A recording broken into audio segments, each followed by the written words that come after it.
তো সকালবেলা স্বামীর সামনে এসে বলে আই লাভ ইউ, আমি তোমারে ভালোবাসি। সুবহানাল্লাহ বলেন। আর সুবহানাল্লাহ বলে না কিসের জন্য? স্ত্রী যদি স্বামীকে যদি বলে আই লাভ ইউ, এর মধ্যে সওয়াব আছে, কথা বলেন ঠিক কিনা? স্বামী যদি স্ত্রীকে বলে যে আমি তোমাকে ভালোবাসি, এর মধ্যে বরকত হবে। কিন্তু গার্লফ্রেন্ডের কাছে যদি বলে তাহলে গুনাহ হবে, কথা বলেন ঠিক কিনা? স্বামী স্ত্রী একে আরেকজনের মহাব্বত করবেন, আই লাভ ইউ বলবেন, ভালোবাসবেন, জোড়ায় ধরবেন।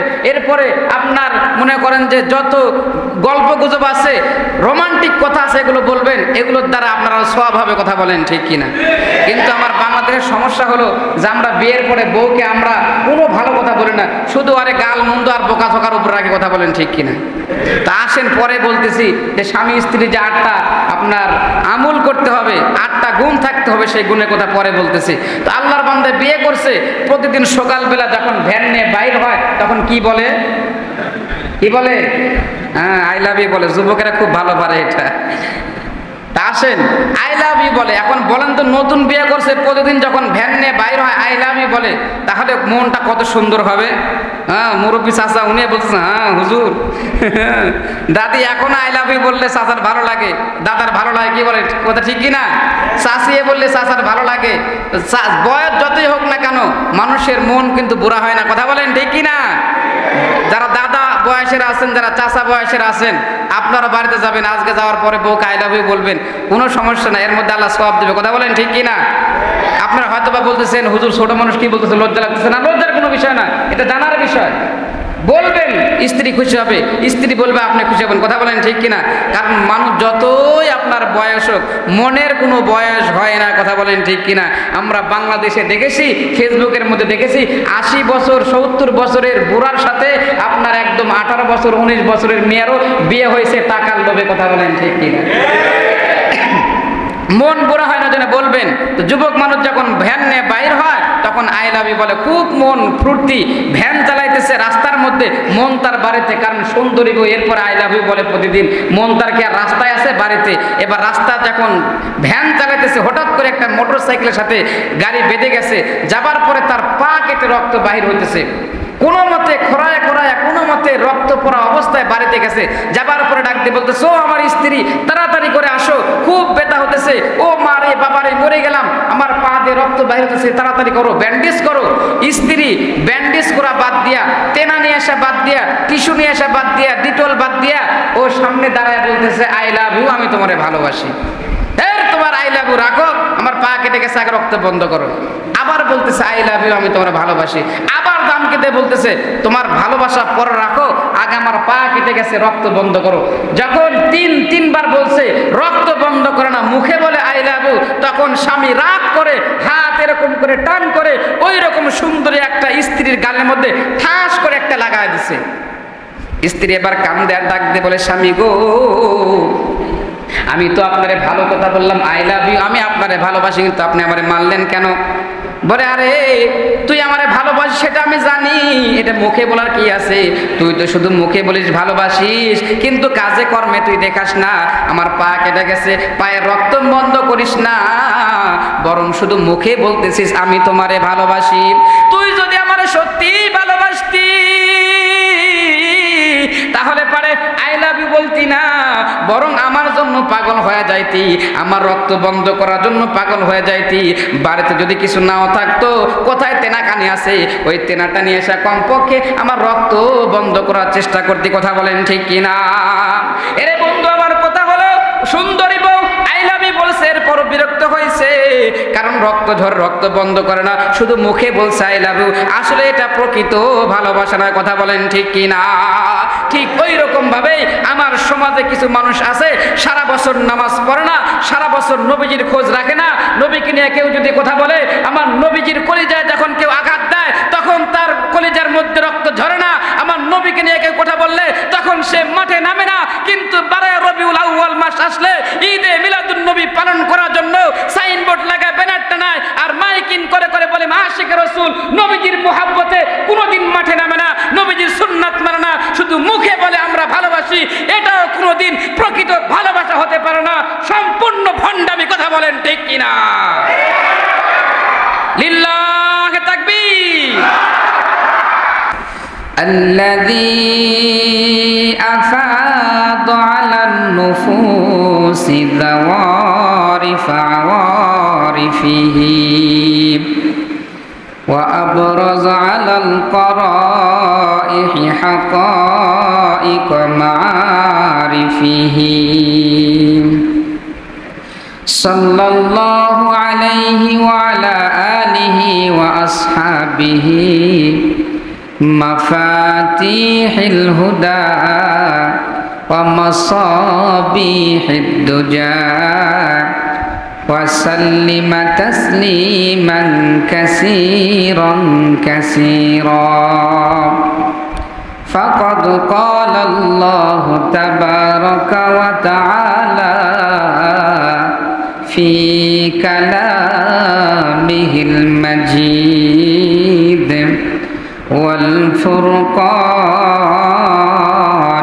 الحميد জবান খুলে সবাই আমার সাথে একটু বরকতান পড়েন আউযু বিল্লাহি মিনাশ শাইতানির রাজীম বিসমিল্লাহির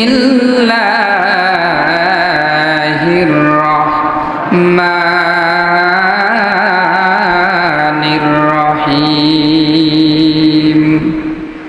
وما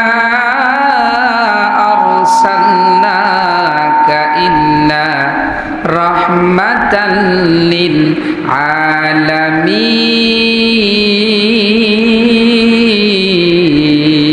للعالمين وقال رسول الله صلى الله عليه وسلم من أحب سنتي فقد أحبني ومن أحبني كان معي في الجنة أو كما قال عليه الصلاة والسلام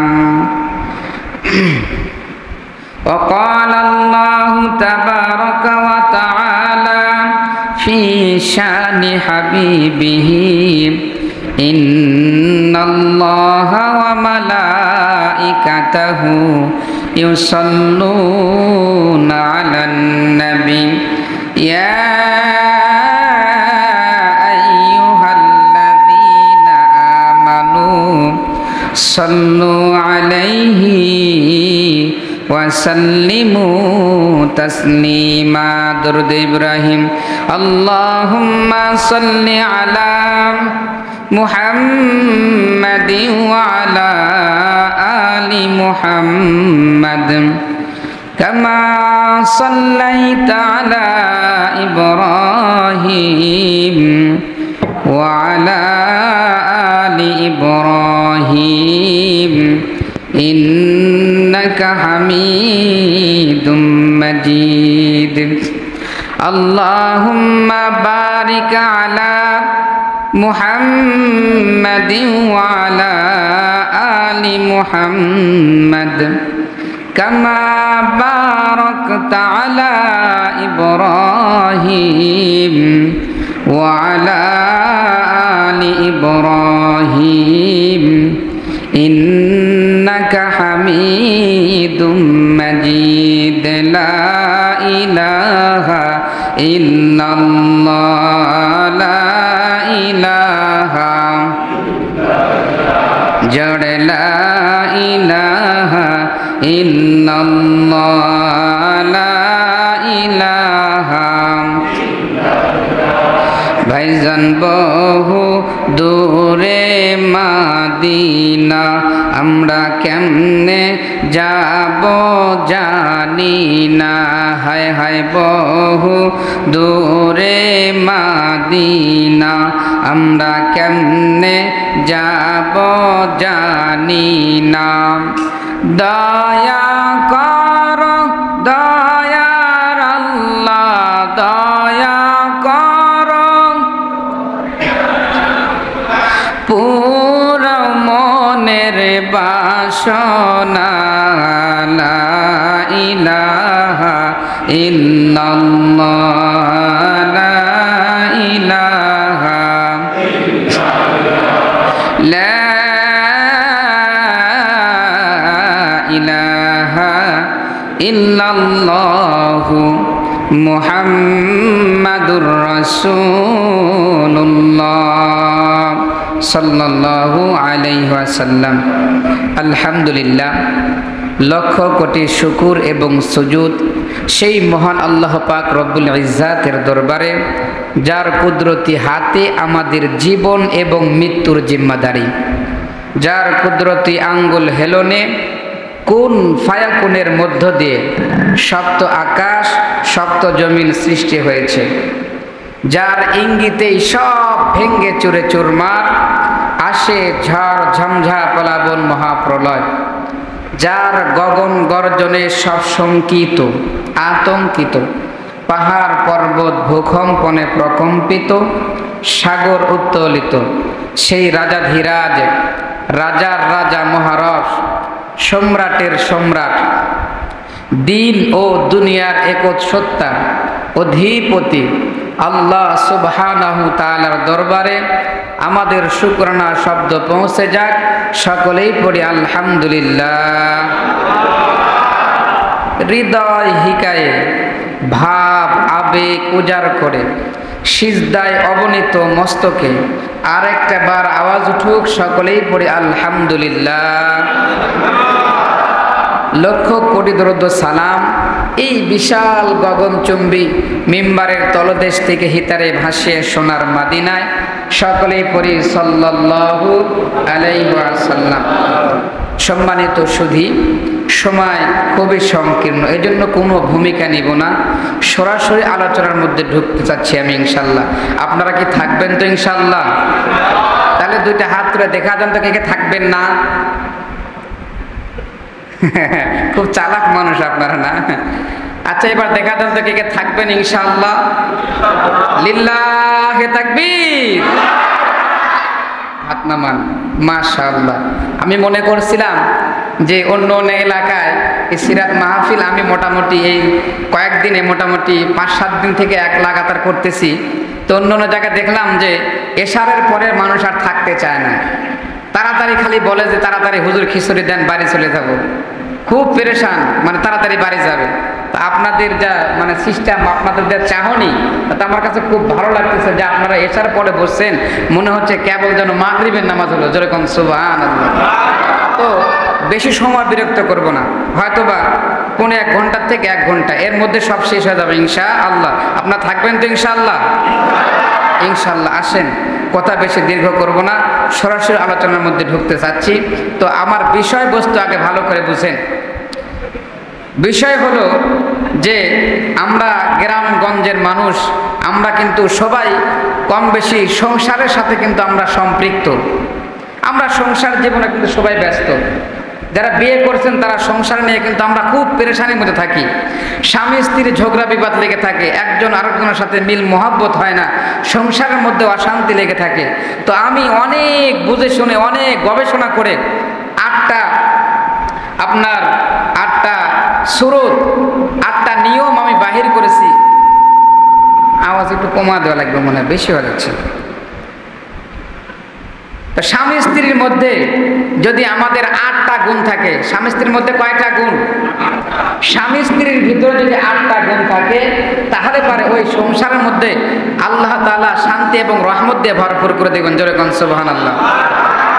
স্বামী স্ত্রীর ভিতরে 8টা গুণ, তার মধ্যে পুরুষের 4টা গুণ, মহিলার 4টা গুণ।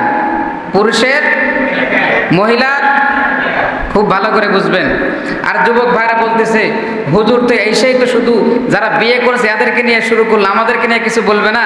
যুবক ভাই তোমরা বসো, মেয়ে দেখতে গেলে পরে 4টা জিনিস দেখতে হবে। কয়টা জিনিস? কয়টা? 4টা। সামনে বিয়ে করা লাগবে, খুব ভালো করে শুনে যাবে যে মেয়ে দেখতে গেলে তোমরা কি কি দেখে বিয়ে করবে, কি দেখে বিয়ে করলে তারপরে বিয়ের পরে জীবনটা সুখময় হবে, সুন্দর হবে, সন্তানাদি ভালো হবে, সেই 4টা তোমাদেরকে বলে দেবো। থাকবে তো তোমরা ইনশাআল্লাহ? হ্যাঁ ইনশাআল্লাহ। এই কথাগুলো বলে দেব। পাশাপাশি যেহেতু রবিউল আউয়াল মাস চলতেছে, আজকে আপনার রাত হলো 13 রবিউল আউয়াল মাসে, 13 না 14? তো রবিউল আউয়াল মাস চলতেছে, সেই সুবাদে নবীজির জীবন থেকে অল্প কিছু জীবনে আলোচনা করব ইনশাআল্লাহ। আল্লাহ।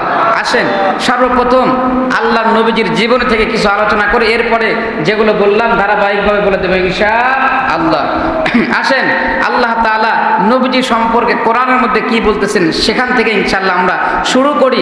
আল্লাহর কথা দ্বারা শুরু করি, তাহলে বরকত হবে। আল্লাহ তাআলা কোরআনুল কারীমের মধ্যে বলতেছেন, বিসমিল্লাহির রাহমানির রাহিম।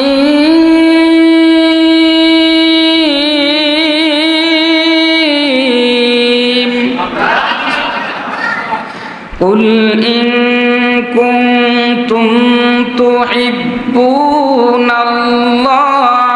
ফাত্তাবিউনি ইউহিব্বুকুমুল্লাহ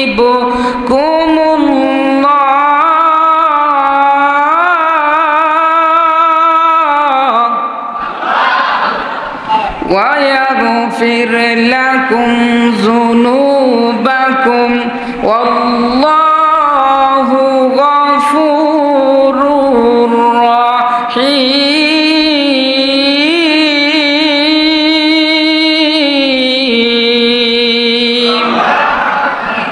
আমার আল্লাহ পাক রব্বুল আলামিন কোরআনুল কারীমের মধ্যে জানিয়ে দেন, ওগো আমার হাবিব, আপনি আপনার উম্মতদেরকে বলে দেন, যেই সমস্ত বান্দারা আমি আল্লাহ তাআলাকে ভালোবাসতে চায় তারা যেন আপনি রাসূল আপনার ইত্তেবা করে।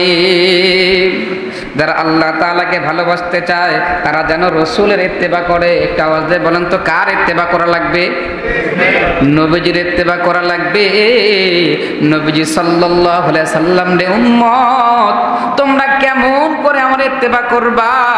নবীজি সাল্লাল্লাহু আলাইহি সাল্লাম তিনার পাক জমনে বলেন, মান আহাব্বা সুন্নতি ফাকাদ আহাব্বানি ওয়া মান আহাব্বানি কানা মাই ফিল জান্নাহ। আল্লাহর নবীজি সাল্লাল্লাহু আলাইহি সাল্লাম বলেন, যে ব্যক্তি আমার সুন্নাতকে অনুসরণ করলো সে ব্যক্তি যেন আমি রাসূলকে অনুসরণ করলো। আর যে ব্যক্তি আমি রাসূলকে ভালোবাসলো সে আমার সাথেই আল্লাহর জান্নাতে চলে যাবে। তাহলে কথাটা খুব ভালো করে বুঝবেন। আল্লাহ বললেন যে আমাকে যারা ভালোবাসতে চায় তারা যেন নবীজির ইত্তেবা করে। নবীজি বললেন আমার ইত্তেবা কেমন করে করবে? যারা আমার সুন্নাতকে অনুসরণ করে তারাই আমাকে ভালোবাসে। সুবহানাল্লাহ পড়েন। তার মানে নবীজিকে ভালোবাসার মাপকাঠি হলো নবীজির সুন্নাত। নবীজির সুন্নাত। অতএব যেই মানুষটার মাথা থেকে পা পর্যন্ত, ঘুম থেকে ওঠা থেকে শুরু করে নিয়ে একদম ঘুমানো পর্যন্ত প্রতিটা কাজের মধ্যেই নবীজির সুন্নাত তরিকা থাকবে, সেই কেবলমাত্র আশেকে রাসূল। কথা বলেন ঠিক কিনা? যার ভিতরে যত সুন্নাতের তাবেদারি থাকবে সে তত নবী প্রেমিক, সে তত আশেকে রাসূল। অন্যথায় কেউ যদি মুখে বলে, ব্যানার টানায়, মাইকিং করে, রবিউল আউয়াল মাস আসলে পারে কিছু জিলাপি দেয় আর কিছু মিষ্টি দিয়ে বলে যে আমি আশেকে রাসূল, কিন্তু মাথা থেকে পা পর্যন্ত নবীজির সুন্নাত নাই, তাহলে পরে সে নবীজির আশেক হতে পারে না। যে এরকম সুন্নাত না মেনে সে মাইকিং করে, পোস্টার টাঙিয়ে, ব্যানার টানিয়ে আশেক রাসূল দাবি করবে আর সুন্নাত মানবে না, ও আসলে পাকা একটা ভণ্ড। কথা বলেন ঠিক কিনা? আসলে যার ভিতরে যত সুন্নাতের তাবেদারি থাকবে তার ভিতরে রাসূলের মুহাব্বত তত বেশি। কথা বলেন ঠিক কিনা? উদাহরণ দিলে বুঝবেন। মুখে বললে ভালোবাসা হয় না, ভালোবাসা হয় অন্তরে অন্তরে। কথা বলেন ঠিক কিনা? কেমন? মনে করেন আপনাদের এই কাসুন্দা গ্রামের একজন যুবক ভ্যান চালায়। আমার কথা কি আপনারা বুঝতে পারতেছেন? আমি আপনাদের পাশের মানুষ, সিংড়াতে আমার বাসা, আপনাদের আত্রায় আমার সিংড়া, পাশাপাশি বাসা। ভাষা তো খুব একটা কম বেশি হবার কথা নয়। তো ইনশাল্লাহ খুব খেয়াল করেন, আপনাদের এই কাসন্দর একজন যুবক কি চালায়? সবাই বলেন কি চালায়? ভ্যান চালায়। তো যুবকটা বিয়ে করছে, কারণবশতে তার স্ত্রী এত সুন্দর যে যাই দেখে তাই বলে আহারে ডানা কাটা পরি, যেন আসমান থেকে ডানা কেটে পরে নেমে এসেছে, এত সুন্দর। এরকম কথা মানুষ বলে কি বলে না? বলে। বেশি সুন্দর এরকম করে বলে যে ডানা কাটা পরে, আসমান থেকে যেন ডানা কাটা পরে নেমে এসেছে। ভ্যান চালকের বউ এত সুন্দর, তাহলে তো মানুষের ভেতরে একটু কানা ঘষা হবে না, কি বলেন? তো ভ্যান চালক বিয়ে করছে, যুবক মানুষ বিয়ে করছে, বিয়ে তো একটা আনন্দের জিনিস। নবীজি সাল্লাল্লাহু আলাইহি সাল্লাম বলেন, আর নিকাহু নিসফুল ঈমান, বিবাহ হলো অর্ধেক ঈমান। সুবহানাল্লাহ পড়েন। যুবক ভাইরা বলতেছে, যাক হুজুর একটা কথা আমাদের পক্ষে বলেছে, বিবাহ হলো কি? অর্ধেক ঈমান। বিবাহ হলো অর্ধেক ঈমান। বিবাহ দেন, ছেলের বয়স হয়েছে, মেয়ের বয়স হয়েছে, বিবাহ দিয়ে দেন। ওদের বয়স হয়ে গেছে, এরপরে ধরে রাখছেন।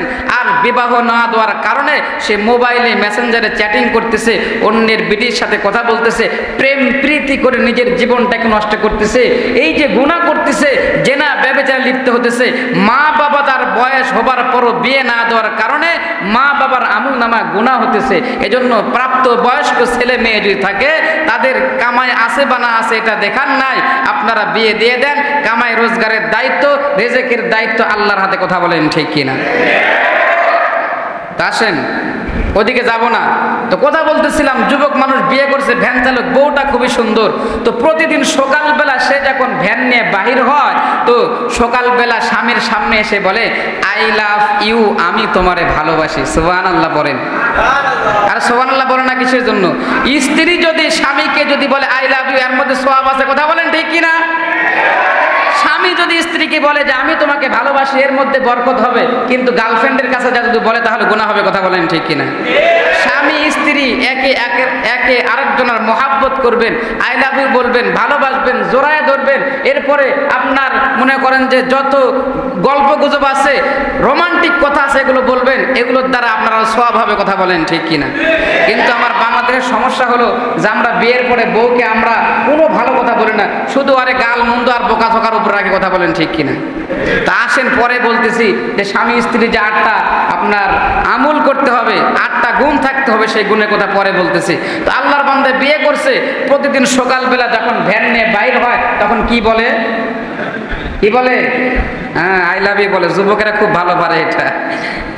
তা আসেন, আই লাভ ইউ বলে। এখন বলেন তো, নতুন বিয়ে করছে, প্রতিদিন যখন ভ্যান নিয়ে বাইর হয় আই লাভ ইউ বলে, তাহলে মনটা কত সুন্দর হবে।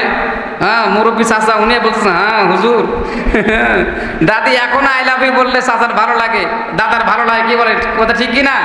চাচিয়ে বললে চাচার ভালো লাগে। বয়স যতই হোক না কেন, মানুষের মন কিন্তু বুড়া হয় না। কথা বলেন ঠিক কিনা? যারা দাদা বয়সের আছেন, যারা চাচা বয়সের আছেন, আপনারা বাড়িতে যাবেন, আজকে যাওয়ার পরে বউকে আই লাভ ইউ বলবেন, কোনো সমস্যা নাই, এর মধ্যে আল্লাহ সওয়াব দেবে। কথা বলেন ঠিক কিনা? আপনারা হয়তো বা বলতেছেন, হুজুর ছোট মানুষ কি বলতেছে, লজ্জা লাগতেছে না? লজ্জার কোনো বিষয় না, এটা জানার বিষয়। বলবেন, স্ত্রী খুশি হবে, স্ত্রী বলবে, আপনি খুশি হবেন। কথা বলেন ঠিক কিনা? কারণ মানুষ যতই আপনার বয়স হোক, মনের কোনো বয়স হয় না। কথা বলেন ঠিক কিনা?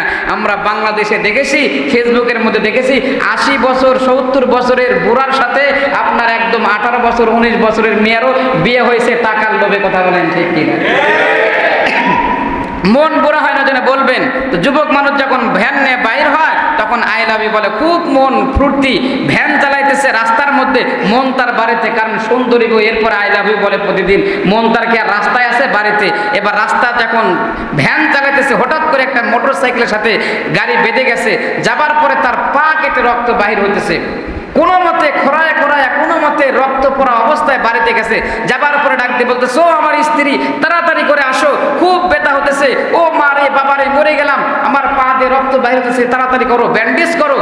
স্ত্রী ব্যান্ডেজ করা বাদ দিয়া, তেনা নিয়ে আসা বাদ দিয়া, টিস্যু নিয়ে আসা বাদ দিয়া, ডিটল বাদ দিয়া, ও সামনে দাঁড়ায় বলতেছে, আই লাভ ইউ, আমি তোমারে ভালোবাসি।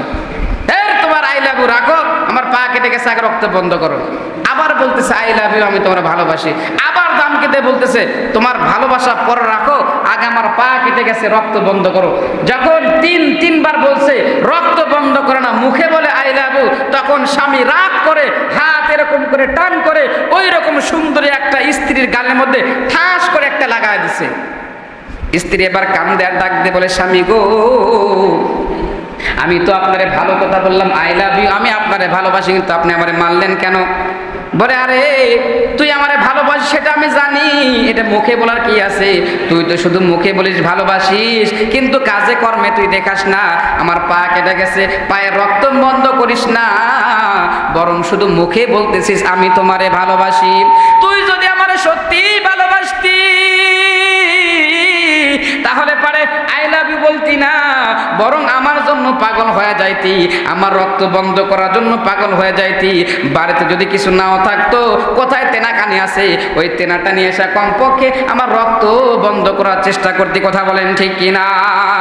এরে বন্ধু, আমার কথা হলো সুন্দরী বউ আই লাভ ইউ বলছে, এরপর বিরক্ত হয়েছে, কারণ রক্ত ঝরে রক্ত বন্ধ করে না, শুধু মুখে বলছে আই লাভ ইউ। আসলে এটা প্রকৃত ভালোবাসা নয়। কথা বলেন ঠিক কিনা?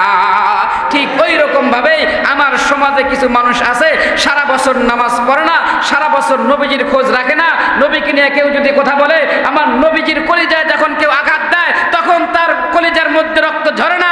আমার নবীকে নিয়ে কেউ কথা বললে তখন সে মাঠে নামে না। কিন্তু 12 রবিউল আউয়াল মাস আসলে ঈদে মিলাদুন নবী পালন করার জন্য সাইনবোর্ড লাগায়, ব্যানার টানায় আর মাইকিং করে করে বলে আশিক রাসূল, নবীজির মুহাব্বতে কোনোদিন মাঠে নামে না, নবীজির সুন্নাত মানে না, শুধু মুখে বলে আমরা ভালোবাসি।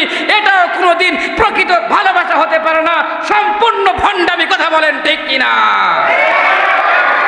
লিল্লাহি তাকবীর। তাহলে পরে আমি এতক্ষণ ধরে মনে হয় বুঝাইতে পারছি যে নবীকে ভালোবাসা এটা মুখে বললে হয় না, বরং অন্তর দিয়ে নবীকে ভালোবাসতে হবে। কথা বলেন ঠিক কিনা? অন্তর দিয়ে কাজের মাধ্যমে সুন্নাতের মাধ্যমে নবীকে ভালোবাসতে হবে। অতএব যেই মানুষটার মাথা থেকে পা পর্যন্ত সুন্নাতের উপরে আমল আছে, সেই কেবল নবীকে ভালোবাসে। কথা বলেন ঠিক কিনা? আজকে আমাদের সমাজে দেখেন না, আরে সুবহানাল্লাহ বলে আমরা সুন্নি, আছে না নাই? সুন্নি দাবি করে, বলে কেন? আমরা নবীর সুন্নাত মানি। মিছিল করতেছে, বিড়ি টানতেছে, সুন্নাত মানতেছে। আচ্ছা, বিড়ি খাওয়া কি সুন্নাত? হ্যাঁ, কি বলেন? বিড়ি খাওয়া কি জায়েজ না হারাম? সরাসরি হারাম। দুইটা উদাহরণ দিই তাহলে বুঝবেন। বিড়ি খেলে পারে মুখ দিয়ে ধোঁয়া বাইর হয়। কি দেয়? মুখ দিয়ে ধোঁয়া বাইর হয়। মানুষ যখন জাহান্নামে যাবে তখন জাহান্নামের আগুনের কারণে মানুষের মুখ দিয়ে ধোঁয়া বাইর হবে, মানুষের মুখ দিয়ে ধোঁয়া বাইর হবে জাহান্নামে যাওয়ার পরে। কিন্তু যারা বিড়ি খায় তার দুনিয়াতেই মুখ দিয়ে ধোঁয়া বাইর হয়। তাহলে মরার পরে কোন জায়গায় যাবে? কি কথা বলে? আমার কথা কি বুঝেন আপনারা? আর যে ব্যক্তিটা বিড়ি খায়, ওর গা দিয়ে গন্ধ, টুপি দিয়ে গন্ধ, জামা দিয়ে গন্ধ, ল্যাপে গন্ধ, তোষে গন্ধ, সব জায়গার গন্ধ। ওর বউয়ের কাছে যখন ও মুখ নিয়ে যায়, ওর বউ খালি মুখ সরায় না। কেরে তুমি মুখ সরানো কিসের জন্য? বলে তোমার মুখ দিয়ে বিড়ি খাওয়ার এমন গন্ধ বাইর হয়, মনে হইতেছে তোমার পাছার চাইতে তোমার মুখের গন্ধ বেশি। কথা বলেন ঠিক কিনা? এই দুনিয়ার মোহে পড়ে কতক মুসলমান, এই দুনিয়ার মোহে পড়ে কতক মুসলমান, নামাজ রোজা সব সারিয়া শুনে সিডির গান। ওরা কিসের মুসলমান, ওরা কিসের মুসলমান? কথা বলেন ঠিক কিনা? এই মুরব্বী বাদানগুলো দেখবেন যে চায়ের দোকানে মোড়ে মোড়ে বসে বসে সারাদিন ধরে শুধু টিভি সিনেমা দেখে আর ধুমলছে, শুধু বিড়ি টানে। কথা বলেন ঠিক কিনা? ওরে বিড়ি টান, একদম ধোঁয়া উড়াতেছে, এমন ধোঁয়া দূর থেকে যদি দেখেন আপনি তো মনে হবে যেন কোনো পিকনিকের রান্না হচ্ছে ওখানে। কথা বলেন ঠিক কিনা? আবার এত ধোঁয়া ওঠে দূর থেকে মনে হয় যেন কেউ বোমা মারছে, এত ধোঁয়া ছুটে যায়। শুধু বিড়ি খায়। মুরব্বীদেরকে বলবো, মুরব্বী এটা ছেড়ে দেন, কারণ বিড়ি খেলে কোনোদিন নবীজির আশিক হওয়া যায় না। বিড়ি ছেড়ে দেন, নবীজির সুন্নাতে নিজেকে সাজিয়ে নেন, কবরে যাওয়ার সঙ্গে সঙ্গে আল্লাহ রসুলের সুপারিশ ভাগ্যে নসিব হবে। কথা বলেন ঠিক কিনা? এ বন্ধু, তাহলে আমি বুঝাইতে পারছি মনে হয় যে আমার রসুলকে ভালোবাসব, মুখে নয়, ব্যানার টাঙে নয়, মাইকিং করে নয়, এই অন্তর দিয়ে নবীকে ভালোবাসবো। কথা বলেন ঠিক কিনা? এরে বাজান, এ সোনার যুবক, এ প্রাণের মুরব্বী, একটু দিলটাকে নরম করে দে, শোনেন। আমরা মুসলমান, আমরা নবীকে ভালোবাসি, কিন্তু ইহুদি খ্রিস্টান বেঈমান নাস্তিকেরা কিন্তু নবীকে ভালোবাসে না। আমার নবীকে তারা কষ্ট দিত।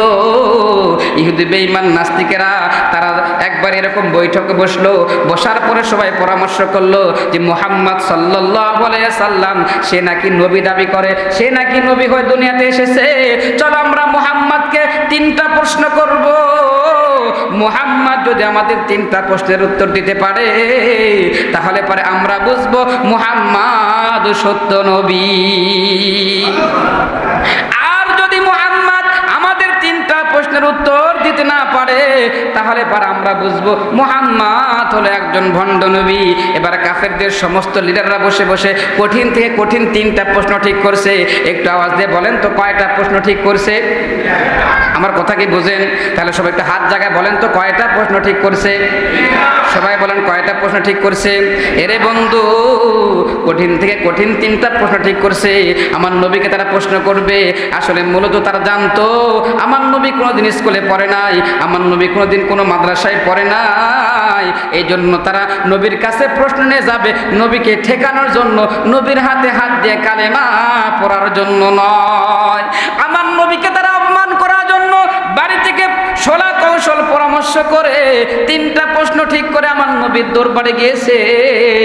যাবার পরে ডাক দিয়ে বলতেছে, এই আব্দুল্লাহর ছেলে মুহাম্মদ, আমরা কাফেররা তোমাকে 3টা প্রশ্ন করব। ওই 3টা প্রশ্নের উত্তর তুমি যদি দিতে পারো তাহলে এবার আমরা তোমার হাতে হাত দিয়া কালেমার মালা গলায় পরে নিব। আমার পয়গম্বর তাদেরকে ডাক দিয়ে বললেন, ঠিক আছে, তোমাদের কি 3টা প্রশ্ন আমাদেরকে বলে দাও। এবার তারা ডাক দিয়ে বলতেছে, আমাদের 1 নাম্বার প্রশ্ন হলো মা হুয়া রূহ, রূহ কি জিনিস? আমরা রূহ আছে তো আমরা জীবিত, কথা বলেন ঠিক কিনা? রূহ ছাড়া মানুষ বাঁচতে পারে না, রূহ আছে তো আমি জীবিত। ডাক দিয়ে বলতেছে মা হুয়া রূহ, রূহ কি জিনিস এটা আমাদেরকে বলো। আজ পর্যন্ত কোনো ডাক্তার বলেন, কোনো ইঞ্জিনিয়ার বলেন, কোনো দার্শনিক বলেন, কোনো গবেষক বলেন, কোনো বিজ্ঞান বলেন, কেউ আজ পর্যন্ত বলতে পারে না যে রূহ কি জিনিস, কথা বলেন ঠিক কিনা? এটাই তারা প্রশ্ন করলো নবীজির কাছে। ও মুহাম্মদ, আমাদেরকে বলতে হবে যে রূহ কি জিনিস, সেটা আমাদেরকে বলতে হবে। আচ্ছা, রূহ যদি দেখা যায় তো কেউ যদি গবেষণা করে বুঝতে পারতো যে এই জিনিসটার নাম রূহ, তাহলে কি করতো? যে মানুষটা ধনী কিন্তু মুরব্বী হয়ে গেছে, টাকা আছে, তো সে যায় বলতো যত টাকা লাগে আমি দিয়ে দিচ্ছি, একটা গরিব মানুষের ছেলেকে ধরে নিয়ে এসো, তার রূহটা আমার ভিতরে দিয়ে দাও, আর আমার এই বুড়া রূহটা তার মধ্যে দিয়ে দাও, কথা বলেন ঠিক কিনা? জালিয়াতি করতে কি করতো না? এমনি তো ডাক্তারদের যে অবস্থা, রোডের সর্বনাশ হয়েছে। কাশি কাশতেছে হালকা, কাশির জন্য ডাক্তারের কাছে গেলে আপনার সর্বনিম্ন 10টার থেকে 12টা টেস্ট দিবে। যান 12টা চেক আপ করে আসেন, 12টা টেস্ট করাইতে আপনার 20,000 শেষ, ঠিক কিনা? আর বলবে যে আমার এখান থেকে যদি করে নেন তাহলে 5% ছাড় আছে, বাইরে থেকে করে নিয়ে যাবেন আপনার রেট দেখবেই না। এরকম হয় না অনেক ডাক্তারের কাছে? বাইরে থেকে টেস্ট করে নিয়ে যাবেন, ওর থেকে কম খরচে নিয়ে যা দিবেন, বলবে একা কোথার থেকে নিয়ে এসো, এটা চলবে না, যাও আমার এখান থেকে করে নিয়ে এসো আবার, ঠিক কিনা? ওটা তাদের একটা ব্যবসা, কথা বলেন ঠিক কিনা? আর যদি রুহু দেখা যাইতো তাহলে পরে কি করতো? কি যে টাকা কামাই করতো, যাক আল্লাহ বাঁচা দিয়েছে, রুহকে জানতে পারে নাই। কাফের বেঈমানরা ডাক দিয়ে বলতেছে মুহাম্মদ,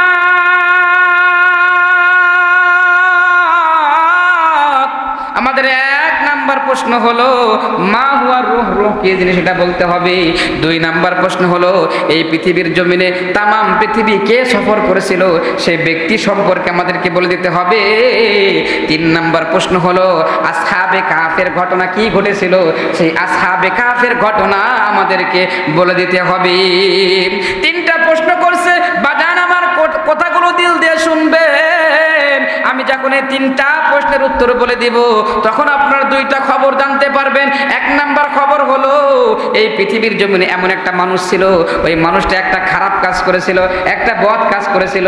ওই খারাপ কাজ করার কারণে ওই মানুষটা জাহান্নামে যাবে, একটা কুকুরের স্রোতে জাহান্নামে যাবে। জোরে কর নাউজুবিল্লাহ। আর এই পৃথিবীর জমিনে আরেকটা কুকুর ছিল, ওই কুকুরটা একটা আমল করেছিল, ওই একটা আমল করার কারণে ওই কুকুরটা আল্লাহর জান্নাতে যাবে ওই মানুষের সুরত ধরে। তাহলে নবীকে প্রশ্ন করছে কয়টা? 3টা। আর এই 3টা প্রশ্নের মধ্যে আরো 2টা খবর লুকায় আছে। একটা হলো একটা মানুষ জাহান্নামে যাবে কুকুরের স্রোতে, আর একটা কুকুর জান্নাতে যাবে মানুষের স্রোতে। এই সর্বমোট হলো কয়টা? 5টা। যেহেতু সময় তো চলেই গেছে রে, আমাকে যে সময় দিয়েছে তাতে শেষের দিকে পড়া খুব জোরে সময় দিয়েছে, চাবি মেরে দেবো নাকি? আপনার কি বিরক্ত হচ্ছেন? ইনশাল্লাহ শুনবেন তো ইনশাল্লাহ। তাহলে আমার নবীকে প্রশ্ন করেছে কয়টা? সবাই বলেন কয়টা? 3টা প্রশ্ন করছে। নবী আমার ডাক দিয়ে বললেন ঠিক আছে, আগামীকাল আইসো, আমি তোমাদের 3টা প্রশ্নের উত্তর দিয়ে দেব। বন্ধুরে আমার, আগামীকাল সকাল হয় নাই, একটু শুভে সাদিক হয়েছে, একটু আলো হয়েছে, ইতিমধ্যেই তারা দৌড়ে আমার নবীর কাছে আসছে। কারণ তারা জানে আমার নবী স্কুলে পড়ে নাই, মাদ্রাসায় পড়ে নাই, তাড়াতাড়ি করে আসছে ইসলাম ধর্ম গ্রহণ করার জন্য নয়, আমার নবীকে তারা অপমান করার জন্য সারা রাত জায়গা জায়গা অপেক্ষা করছে, কখন যাব, কখন মুহাম্মদকে ধরবো। এমন মানুষ এখনো সমাজের মধ্যে আছে, যারা সমাজের মধ্যে শুধু প্যাঁচ লাগায়, মানুষের পিছনে লেগে থাকে, মানুষের মধ্যে গন্ডগোল সৃষ্টি করে দেয়। ইমাম তারা, মুয়াজ্জিন তারা, এমন মানুষ আছে না নাই? আসলে ওই কাফেরদের মতো এদেরও সারা রাত ঘুম হয় না।